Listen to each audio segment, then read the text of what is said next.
الحمد فلا استفادة نفع ولا دفاع ولا ذكر والتذكير والدعاء للهدى والدلالة على الخير والحث على التمسك بكتاب الله سنة رسول اتباع عرضة الله قربه وتعالى سبحانه وتعالى بنية حسن الخاتمة عند الموت وعلى أمر طويل في خيرتنا على رسول الله وسلم وعلى سيدنا محمد من الأنبياء والمرسلين والأولياء وعباد الله الصالحين أجمعين صلى سيدنا المهاجر وعامر بن عيسى وابن محمد وعلى سيدنا الشيخ بالخوارج شيخنا وشيخنا وأسر والدينا ووالدكم وخاصة الجمعة ومن عمر هذا المجلس بكم لاحقا أن الله يشهد بالرحمة والمغفرة يسير لنا على درجات الجنة صلى الشيخ محمد وعلى الشيخ سنة إمام جلال تفسير المفسرين إلى حضرة النبي محمد صلى الله عليه وسلم الفاتحة. بسم الله الرحمن الرحيم الحمد لله رب العالمين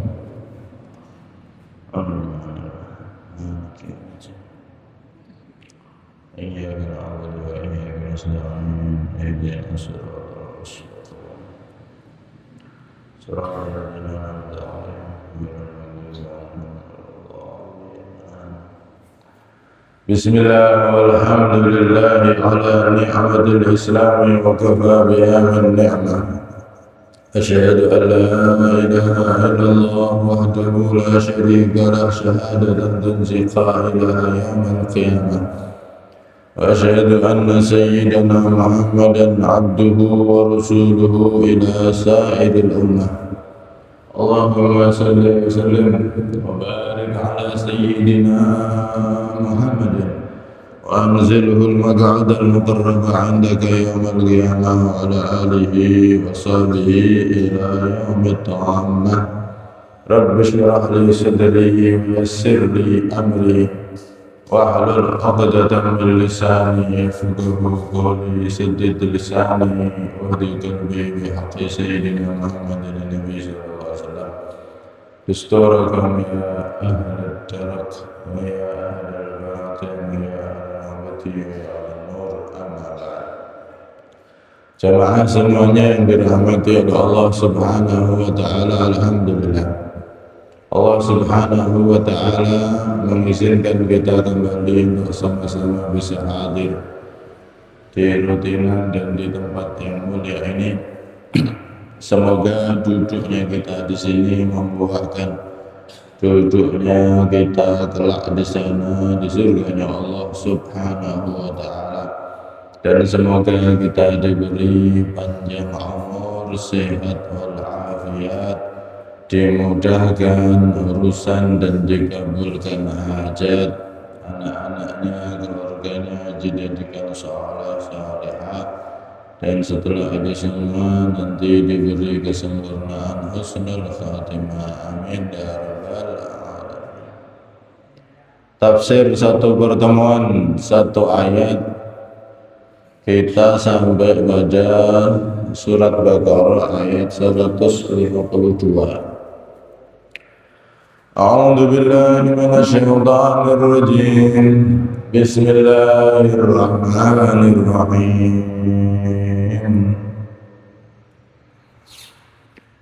فاذكروني أذكركم واشكروا لي ولا تكفرون. فاذكروا, ingatlah kalian ni kepada aku. Azkur, maka aku akan mengingatkum pada kalian. Aku akan membalaskum pada kalian. Washkuru, dan bersyukurlah kalian terhadap nikmat-nikmatku. Washkuru, dan syukurlah kalian li kepadaku, terhadap nikmat-nikmat yang telah diberikan oleh Allah. Wala takfuru, dan janganlah kalian mengkufuri ni kepada aku, ay bil ma'asi, dengan melakukan maksiat atau kedurhakaan kepada Allah Subhanahu wa taala.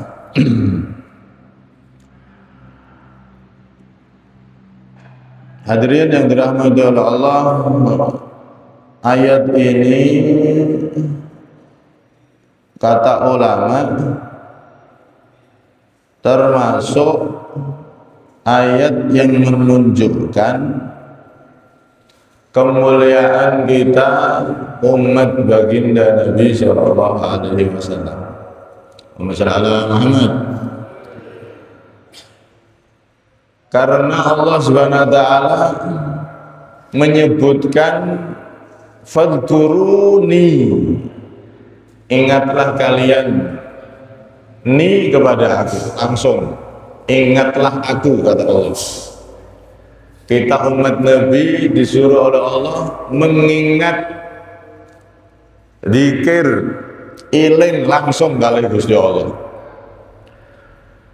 Di sisi lain Allah Subhanahu wa taala itu ketika memerintahkan umat terdahulu kaum Bani Israel, Allah mengatakan, ya Bani Israel adhkuru ni'mati, wahai Bani Israel, ingatlah nikmatku. Udhkuru ni'mati, ingatlah nikmatku. Ini untuk Bani Israel, umat terdahulu. Kalau untuk kita, udhkuruni fadhkuruni, ingat aku. Kata ulama ini beda jauh. Udhkuru nikmati, ingatlah nikmatku. Sedangkan kita, udhkuruni, ingatlah aku. Maka ini menunjukkan kita umatnya Nabi itu benar-benar jadi umat yang dimuliakan oleh Allah Subhanahu wa taala. Kemudian di sini Allah Subhanahu wa taala memerintahkan kita untuk selalu mengingat Allah, eling kalih Gusti Allah. Sebab ini kunci. Orang itu bisa jadi orang yang sadar atau nyasar, niku tergantung niki. Eling boten kalih Gusti Allah. Kalau dia dalam hidupnya ini ingat sama Allah, maka dia akan jadi orang yang sadar dan jadi orang yang bersyukur. Tapi kalau dia dalam hidupnya ini lupa, lalai sama Allah, maka dia akan jadi orang yang bermaksiat, melakukan dosa, dan nyasar, salah arah. Dalam berdagang, nek eling Gusti Allah, jadi berdagang jujur, enggak ngurangi timbangan, enggak menipu, enggak mengoplos, sing apik dioplos mbek sing elek. Ya.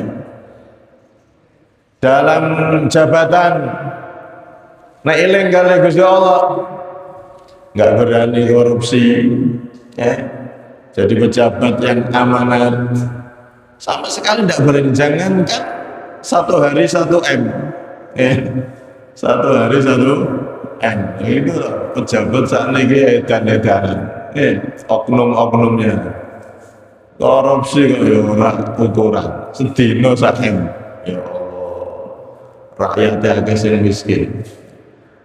Kenapa nggak bisa seperti itu? Karena hatinya kosong, nggak iling kali Gusti Allah. Wong nek iling Gusti Allah mesti wedi. Tapi wong nek gak eling Gusti Allah, orang itu kalau sudah nggak ada ingatnya sama Allah, maka dia akan jadi orang yang nyasar, tidak akan jadi orang yang sadar. Makanya di sini Allah memerintahkan kita, fadhkuruni, ingatlah aku, ingatlah aku dalam semua keadaanmu. Nek perlu semua detik dalam hari-hari kita, umur kita, nek perlu tiap detik eling kalih Gusti Allah. nek perlu, nek iso. Ya, cuman kita orang bukan sakit. Kalau mereka orang-orang soleh niku bukan hanya ingat Allah ketika sholat, bukan hanya ingat Allah ketika ibadah, tiap detiknya mereka berusaha untuk ingat sama Allah Subhanahu wa Ta'ala. Ya, kalau jenengan ini loh, pas sholat malam gak eling Gusti Allah, ilingnya Gusti Allah paling pas Allahu Akbar. Setelah itu ya bar, sing dieling-eling sawite, dieling-eling utane, terus macam-macam. Allahu Akbar, bar silang. Salat iki mau pirang rakaat ya mbok ngerti. Saking lalainya hati kita kepada Allah Subhanahu wa Ta'ala, maka perlu untuk dilatih, dilatih agar hati kita ini selalu ingat kali Gusti Allah. Nah, kalau sudah kita itu ingat sama Allah, di dalam hadis qudsi Allah Subhanahu wa Ta'ala mengatakan, ana inda dhanni abdi bi wa ana ma'ahu idza dzakarani.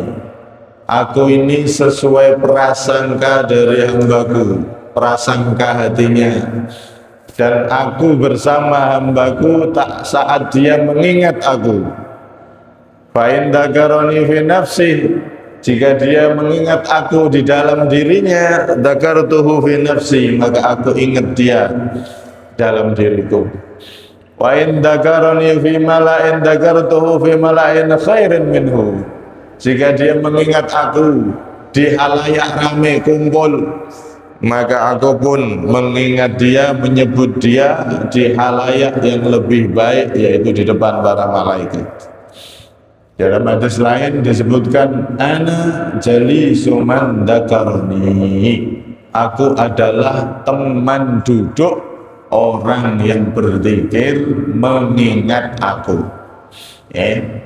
Para ulama mengatakan mengingat Allah itu macam-macam. Bisa kita mengingat Allah dengan lidah kita pakai menyebut nama Allah, zikir. Bisa juga kita mengingat Allah dengan hati kita. Kita ingat Allah di dalam hati dan sanubari kita. Bisa juga dengan jawarih kita berzikir mengingat Allah dengan cara memakai tubuh kita untuk taat kepada Allah Subhanahu wa Ta'ala. Maka Allah Subhanahu wa Ta'ala itu saking sayangnya kepada kita, tidak cukup hanya memerintahkan, wahai hamba-hambaku ingatlah sama aku, tidak berhenti di situ maksudnya. Saking sayangnya Allah, Allah memberikan cara agar kita itu terlatih ingat kali Gusti Allah. Apa cara itu? Yaitu dengan sholat. Aqimis sholata lidzikri, dirikanlah sholat lidzikri, agar kamu jadi orang yang selalu ingat aku. Subhanallah, sholat niku terapi, latihan dari Allah langsung agar kita ini jadi wong sing iling kali Gusti Allah. Makanya sing pas sholat niku usahakan khusyuk. Nek dalam sholat kita lebih banyak ingat Allah, maka di luar sholat dalam kehidupan kita akan lebih banyak ingat Allah. Tapi nek di dalam sholat ini kita itu lebih banyak lupa sama Allah, sholatnya betul khusyuk, maka di luar sholat kita akan lebih banyak juga lupa sama Allah. Lah apa meneh sing ora gelem sholat, ora pernah sholat, akhirnya ya sudah lupa lalai dia dari Allah. Wong sholat niki latihan dari Allah, saking sayangnya Allah agar kita itu jadi orang yang punya kendali, iso iling terus kali Gusti Allah. Kalau sudah begitu kita akan jadi orang baik, dan semakin baik dan jadi orang yang selamat. Wong nek wis iling Gusti Allah selamat, tapi wong nek lali Gusti Allah itu siap-siap celaka. Jabatan yang tinggi malah mencelakakan dia, kekayaan yang begitu banyak malah mencelakakan dia. Pokoknya wong nek gak eling Gusti Allah, urip ning donya iki ora patek urip. Dia hidup di dunia ora urip, uripe ora urip. Maka nek pengen uripe itu urup, menyala, menyala bangku, maka perkuat hubungan kita sama Allah, selalu ingat kali Gusti Allah. Fadhkuruni, ingat aku. Ya. Termasuk lagi yang bisa menjadikan kita kuat untuk selalu ingat sama Allah dalam kehidupan itu, huduru majalisil khair, menghadiri majelis kebaikan dan semacam ini. Sampai-sampai Sayyidina Luqman Al-Hakim niku mewasiatkan wasiat penting kepada anaknya. Beliau mengatakan, ya bunayya, idza ra'aita qauman yadhkurunallaha ta'ala fajlis ma'hum. Wahai anakku yang kusayangi, saat engkau melihat sekelompok manusia mereka berkumpul dzikir kepada Allah, maka fajlis ma'hum, duduklah, gabunglah engkau bareng duduk sama mereka. Kenapa? Karena ketika orang itu duduk di majelis semacam ini, ya, maka dia akan ingat Allah. Yang punya ilmu nyampaikan ilmu, yang nggak punya ilmu bisa mendapatkan ilmu, alias saling mengingatkan untuk terus ingat dalam kehidupan ini, ingat kalian Gusti Allah. Wa idza ra'aita qauman la yadhkuruna Allah fala tajlis ma'hum. Sebaliknya wahai anakku, kata Sayyidina Luqman Al-Hakim. Luqman Al-Hakim ini luar biasa. Namanya ini sampai dijadikan surat Al-Quran, enten surat Luqman. Beliau dulu itu budak, terus merdeka, belajar sampai jadi orang alim. Belajarnya nggak tanggung-tanggung, saking semangatnya belajar itu punya guru 1000 nabi, berguru dengan 1000 nabi. Sampai jadi orang alim, saking semangatnya, guru sampai 1000, bayangno nih. Nek gak wong sing semangat ya nggak bisa. Sampai punya guru 1000 nabi, terus dia jadi orang alim besar, sampai punya murid 1000 nabi juga. Gurunya 1000 nabi, muridnya 1000 nabi. Subhanallah, namanya jadi legenda, dijadikan nama surat di dalam Al-Quran. Nah, wasiat beliau selanjutnya, jika engkau wahai anakku melihat sekelompok kaum kumpul tapi tidak di dalam kebaikan, bukan di majelis ilmu, bukan di majelis zikir, fala tajlis mahum, jangan sekali-kali kau gabung dengan mereka. Majelis kumpulan yang tidak mengingatkan Allah, bukan majelis zikir, bukan majelis ilmu, maka jangan duduk di situ. Kenapa? Kau akan semakin lupa kepada Allah Subhanahu wa ta'ala. Karena itu ini termasuk hal-hal yang memperkuat kita agar selalu jadi wong sing iling kali Gusti Allah. Salat, kemudian yang kedua istiqomahkan hadir majelis ilmu. Memang berat, karena majelis ilmu semacam ini majelis yang luar biasa, kemuliaannya besar. Sudah sering diterangkan, lebih utama daripada sholat 1000 rakaat, daripada menjenguk 1000 orang sakit, daripada mengubur 1000 jenazah. Itu didapat cuma setengah jam, 1 jam, sampai dapat pahala itu semua, bahkan lebih dari itu semua. Memang berat. Karena itu dikatakan likullin ila sya'wil ula harakatu walakin azizun fir rijali thabatu. Setiap orang ini pengen mulia, dan setiap dari mereka pengen dapat kemuliaan itu. Ono sing nganggep mulia sing sejati ya duit akeh, akhirnya dia bergerak pengen untuk duit akeh. Ada yang nganggap mulia sing tenanan ya pangkat nek dhuwur, akhirnya dia bergerak dalam bidang politiknya, karir politiknya pengen pangkatnya naik terus. Nek wong sing mulia, anggapannya mulia niku ini itu semacam-macam sesuai dengan anggapannya masing-masing. Tapi orang yang beriman Wong sing beriman mulya kuwi termasuk salah satunya adalah istiqomah. Istiqomah di dalam majelis ilmu yang semacam ini kemuliaan yang luar biasa.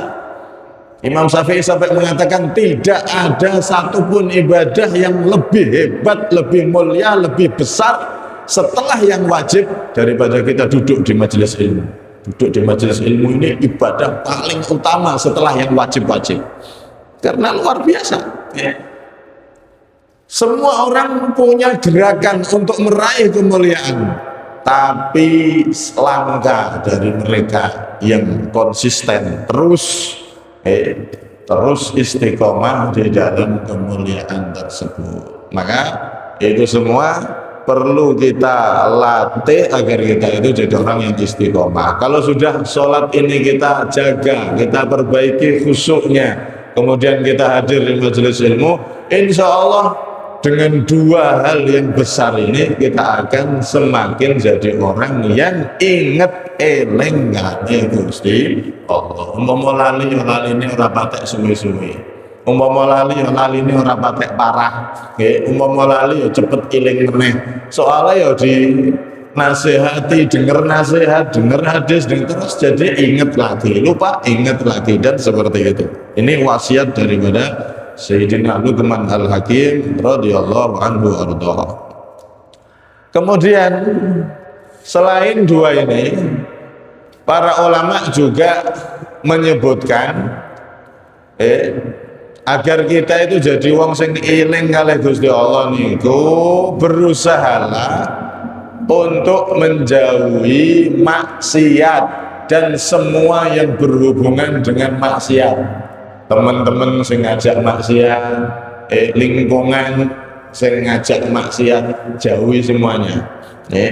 Di dalam hadis Nabi SAW mengatakan, man atau Allah faqad dzakarallah, wa in qallat salatuh wa siyamuh wa qira'atuhul Qur'an, wa man asallah faqad nasiyallah, wa in kathurat salatuh wa qira'atuhul Qur'an.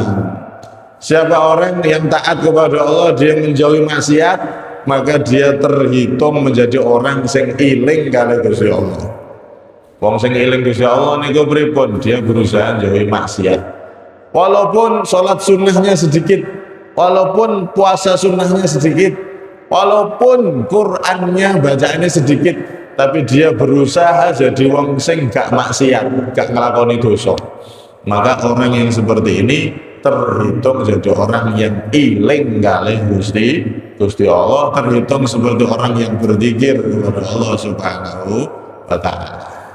Kemudian yang terakhir, berusahalah kita untuk membaca bacaan-bacaan yang diajarkan oleh Nabi, agar kita ingat sama Allah itu.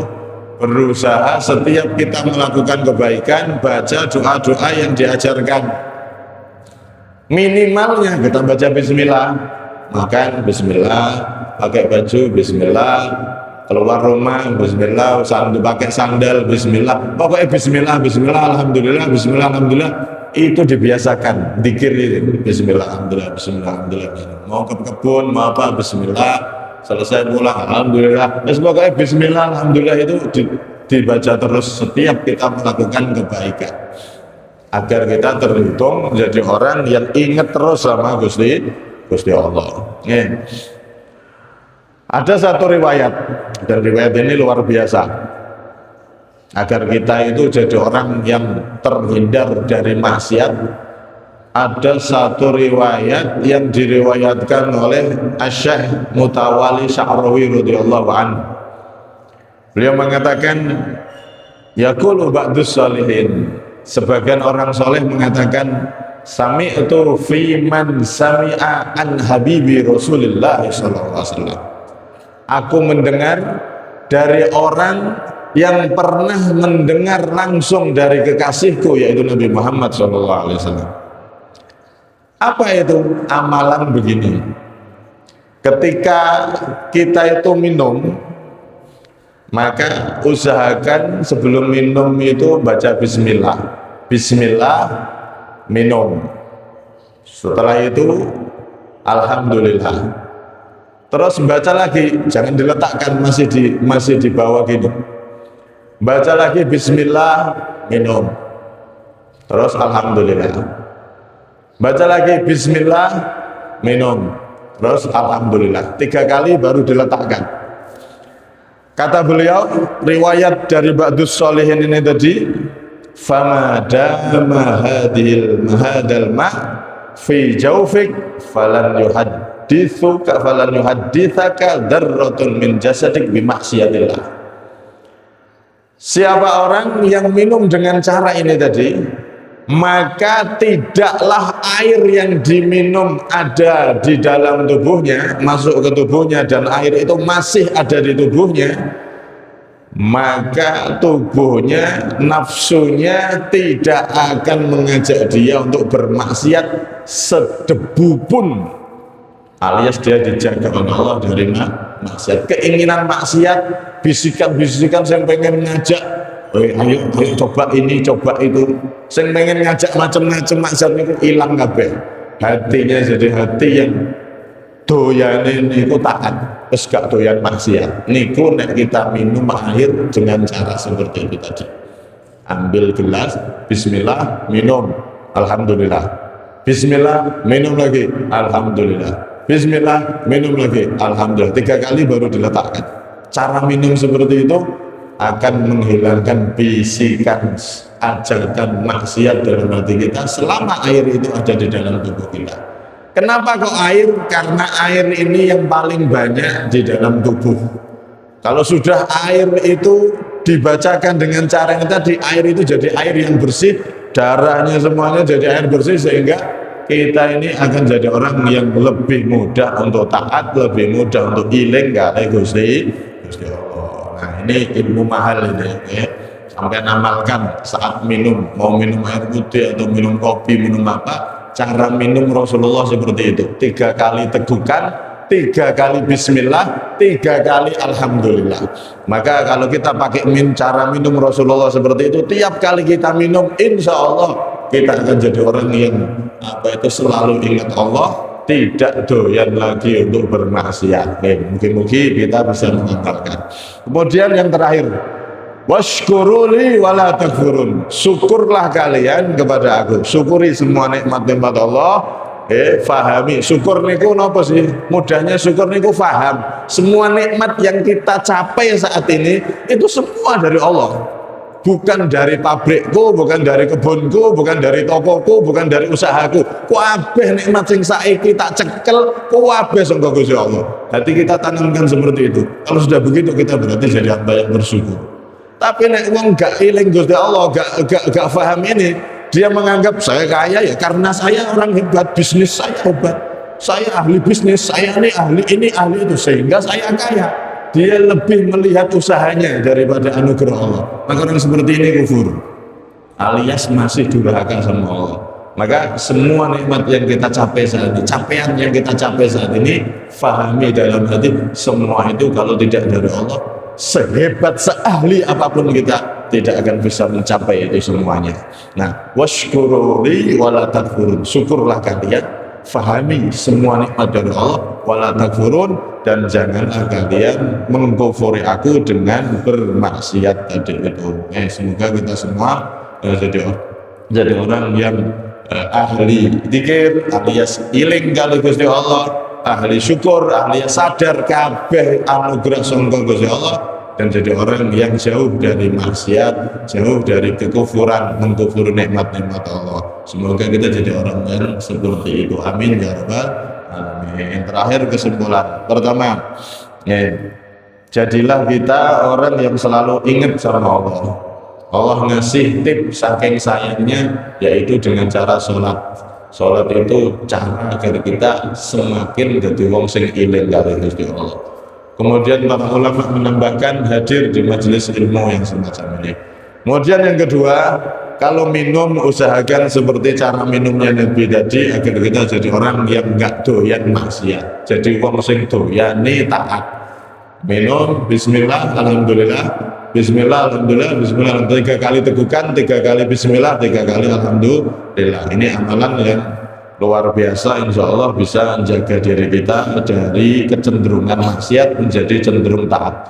Kemudian yang terakhir, syukurlah sama Allah. Syukur itu dasarnya, pondasinya ini itu satu, yaitu tadi itu memahami semua capaian yang kita capai, semua nikmat yang kita dapat, semua kesuksesan yang kita raih, semua itu murni dari anugerah Allah. Usaha kita itu cuman apa ya? Yes, cuma pelengkap aja, tapi semuanya dari Allah. Kalau tidak ditolong Allah, tidak dari anugerah Allah, kita nggak akan mendapatkan apa yang kita dapat. Nah, sehingga kalau sudah begitu kita akan jadi hamba yang insya Allah selamat dunia sampai akhir akhirat. Wallahu a'lam bishawab. Kurang punya minta maaf. Hadza minni wa lakum. Assalamualaikum warahmatullahi wabarakatuh. La ilaha